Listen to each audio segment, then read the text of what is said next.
Welcome back to another episode of the Bonsai Blacksmith. This is part two of the Haynesville Woods Bonsai Forest. In part one, I collected these trees. I showed you what I had to choose from. And I chose these three trees to plant in here. Just to recap, we have a balsam fir, another balsam fir, and a Thusa occidentalis, also known as a white cedar, but it's a false cedar. I'm going to go ahead and give it the moss bed and clean up any missing roots. And then I'm also going to pot up the remaining conifers I didn't select for this particular bonsai forest. So let's get started. So I collected some moss off the concrete slab, rolled it up like sod. And we're going to arrange it here in the forest. This is what we got to work with. That's a healthy piece, huh? So what I'm going to probably try to do is incorporate most of this. I'm going to cut slits where I think I need it for the tree. I'll probably divide it in half. That'll be my first goal. Divide this up.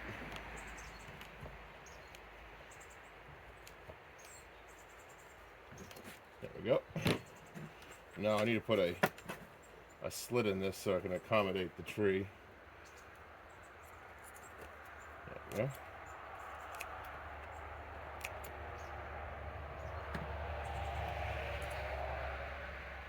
I think that's about enough. Stand up here. Take this around the tree.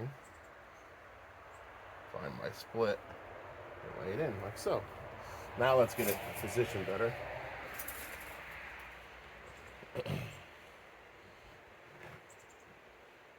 Tuck this in. Bring this closer around the tree. Kind of what I want. There we go. Get this tucked into here. Now this will all eventually grow in on itself. Take the places where there's missing pieces and patch that up. And also, you don't want any air pockets, so once you get it where you want it, you do want to press it down. You want to compress it. Like so. It's really going to change this up. Get these stray roots. These are already cut. It's kind of just for sticking there. Some needles from a previous pine tree that had blown on there. I'm going to leave this branch intact, I think, down here. I think that looks nice. Soaking up all the water over here. I got to be careful. Definitely rained a lot. I'm going to put this patch in here. Close this up best I can. Again, the pressure is important. Put that in there like so. That's coming together nicely. Pull this back some more. Swing that around. There we go. Let's work on this side. Work on the Thusa side here.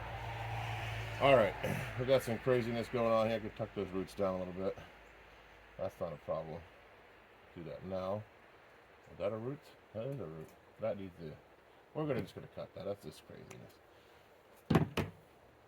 Alright. So we need to lay some more moss in here. There's a different type of moss here, so I could let that grow, do its thing. It's probably more similar to that. So I need like a... Just trying to visualize the piece I need. I'm going to set it in there, like so. Boom. Ah, that's almost what I wanted. Now the moss will continue to grow and propagate itself. It'll take up any large gaps. So I don't have to worry about the gaps too much. I'll take that back. Put a little patch in there. Push it down. And the impression is key here.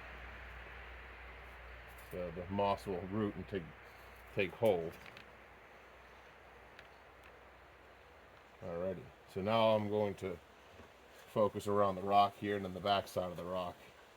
This is kind of triangular in nature. So a long triangle.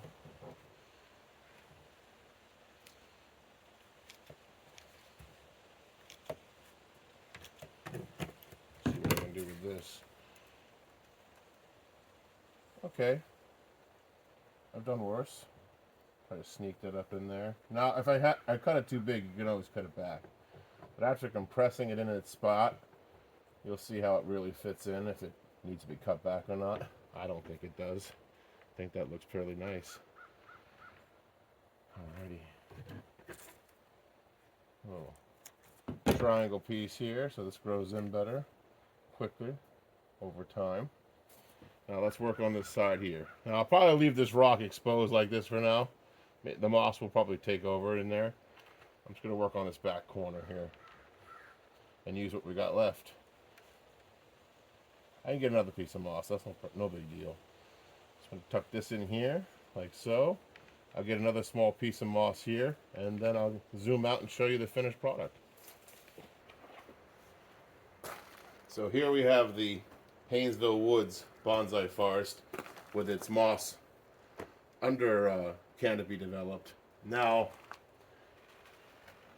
what I have to do is decide what my pruning choices are going to be. They're going to be only a few because I really like the way these trees looked in the wild. That's why I collected them in the first place. So let's do that real quick. Here's a quick view of the pre-pruning and the under canopy of the forest. See how that all grow together. All right, let's get the pruning. All right, pruning decisions. Here we go. My eye level for the camera view so you guys can appreciate how I see it. I definitely don't want a lot of this back budding to develop down here, so I'm just going to go ahead and trim that off for now. I'm going to start here with the white cedar. Cut off the dead ones as well, because it looks a little ugly in my opinion. If it still has life in it, leave it alone, you know. I'm going to cut back a little bit and see if it does try to back bud. Since I see growth down here, there must be a back bud species. You know, I never worked with Thuja occidentalis before, but I'm looking forward to it. Oh man, somehow that happened with the rock, and I heavily apologize, tree. I do like that branch. I'm gonna let that branch come back to life. I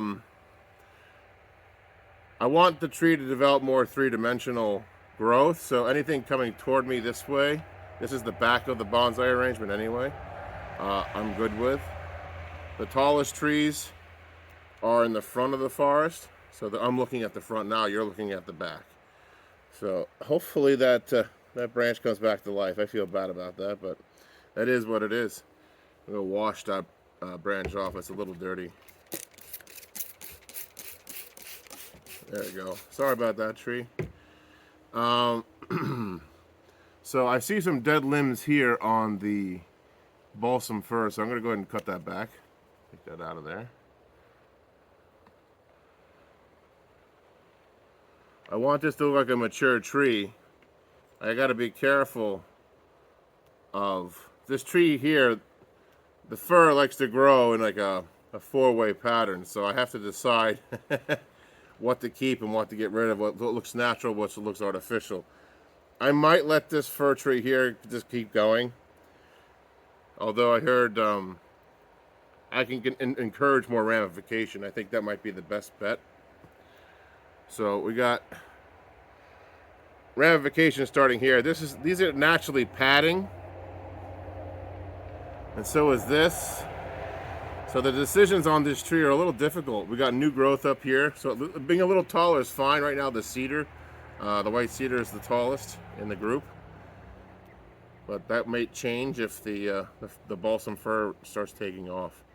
Yeah, there's I'm gonna go ahead and remove these small little needles off the side of the trunk, because that just doesn't make it look like a mature tree. So we're gonna get rid of those. I don't think I need to cut them. They pull right off easily. Just be careful of the trunk. Get rid of those needles, and you can let the needles sit a little bit on the under canopy, because that's what it would be in nature, right? Because this is supposed to be a bonsai forest, which mimics nature. So keeping that in mind. So I got to keep removing these. There is a lot. It might be easier just to actually use the tool. I guess I do have a pair of small tongs I could put in here and pull these up like pliers, but I'm not sure if by the time I find them, if it'd been worth the time spending to look for them. Just done it manually. Keep pulling these off in the middle. Make this tree look more mature. This is the tedious part, I suppose, with the firs. They do this. All right. Keep going. Almost there. Not the best. I think I need to keep pulling off some of the stubs I missed there. But get the toothbrush in there later. There's some up top here I want to get rid of. There we go. Keep on going with that. Again, I just want that mature tree look. That's why I'm doing this. All right. That is not perfect, but not bad either. All right. So that tree's been stripped of that. I don't have that too much going on in the smaller balsam fir here. This branch probably is dead, so I'm going to go ahead and cut that off down here. That's gone. This looks like a dead branch too, but I'm going to treat it as such. Yeah, it's dead. That's another dead one right there. So, but it is cleaning up the under canopy a little bit here. Now, back to this fir, I do have some multi-branching going on, possibly a dead branch here. So I'm going to go ahead and actually get rid of that smaller one. That's gone. Found that out hiding out there. Now, for now, I'm not going to touch the needles on the branches. I'm going to let these pads develop. The photosynthesis will pull the sap up from the roots. I didn't really tear the roots up. That's pretty loud. I didn't really tear the roots up like when I took these out of the ground because they were growing on a mossy surface in a horizontal fashion. I just kind of lifted them straight up. So I don't think I need to prune back because the roots were taken out too much. These are almost exactly the way I found them in the woods. The cedar is going to need some more pruning, I believe, so let's double back over there. I'll change the angle too. All right. So this is mostly a work video. This part 2. I apologize. There's another dead cedar branch I've just taken off. Now, the rules of bonsai encourage me to make sure I take anything growing up or down out, or handlebars out. This is an upward growth. I'm going to take that off. This is just downward growth. I'm going to go ahead and that's a tough one. Yeah.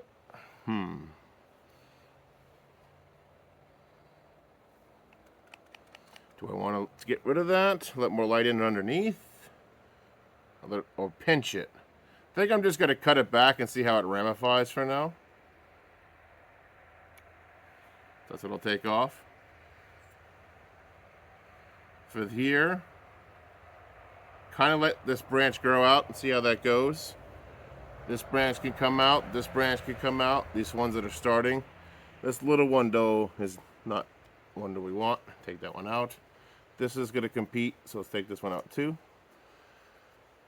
There's got like 3 or 4 coming out down there, which we don't want, because they're going to get, it's going to get the shade from the fir plus the branches above it.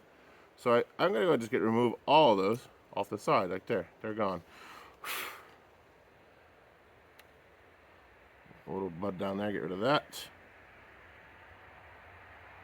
I'm going to have to make some different types of pruners here in the forge, so stay tuned for that, guys. If you have any questions, please consider putting them in the comment section. I'm happy to answer them or talk it out and see if there's anything I missed. I'm happy to learn new things about these trees. These trees are new to me, as they are to you probably. I've never bonsaied these trees before. Full disclosure. There we got another guy down here I want to get rid of. There we go. That's gone. Cedars like to grow these branches that basically ride along the ground. I mean, the thujas. So that's something to consider if you want to mimic a natural forest state for the thuja. All right. That is looking better. There's another one growing in that we don't want. This been growing back is actually, let's get rid of that. It's because all up and back, so we don't want that. We're gonna let these other young growths do their thing toward the smaller fir. Let's see how that develops. Let's see what else is growing down. This is okay. This is okay. This looks beautiful for now. I'm gonna kind of let this tree continue, let this shoot grow so it thickens the trunk. Any of that growth that I want to grow branches in this barren side of the on this barren side of the thuja will also thicken the trunk as they grow out. All right. I think that's all I'm going to do for now on this Haynesville Woods bonsai farm. So that part's done. So here we have the forest all pruned up.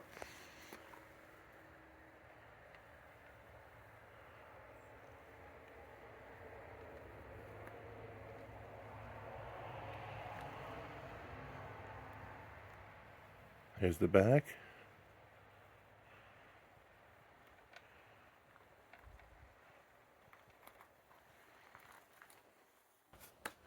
Well, it seems that we have run out of time again. The sun is setting, and I still have a few trees that don't have pots.